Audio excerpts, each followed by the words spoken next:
అమెరికాలో వలస నిబంధనలు కఠినతరం చేస్తున్న ట్రంప్ ప్రభుత్వం భారతీయ టెక్ నిపుణులకు వరుస షాక్లు ఇస్తోంది.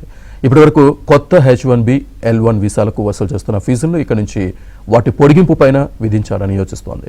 విదేశీ నిపుణులను నియమించుకునే అర్హత కలిగిన సంస్థలు కొత్త H-1B దరఖాస్తుల కోసం $4,000, L-1 దరఖాస్తులకు $4,500 చొప్పున చెల్లిస్తున్నాయి. ఉద్యోగి ఒక సంస్థ నుంచి మరో సంస్థకు మారినప్పుడు ఈ ఫీజు వర్తిస్తుంది. ఇకపై వీసా పొడిగింపు దరఖాస్తులకు కూడా ఈ రుసుముల చెల్లింపును తప్పనిసరి చేయనున్నారు.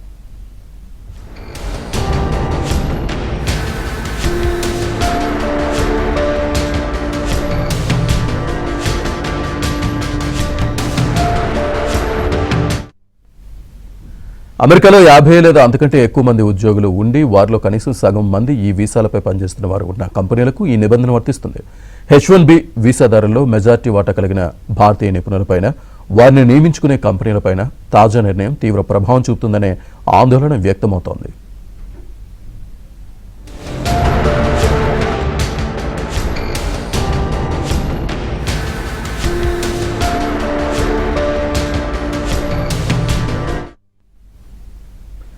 రెండు 2025 ఆర్థిక సంవత్సరంలో 4,06,348 H-1B దరఖాస్తులు ఆమోదం పొందగా వీటిలో 2,91,542 పొడిగింపులకు సంబంధించినవి ఉన్నాయి.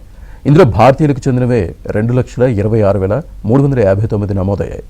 తాజా నిబంధన అమల్లోకి వస్తే పెద్ద సంఖ్యలో భారతీయ నిపుణులను నియమించుకున్న సంస్థలు వారిని కొనసాగించుకోవడానికి భారీ మొత్తం వ్యయం చేయాల్సి ఉంటుంది.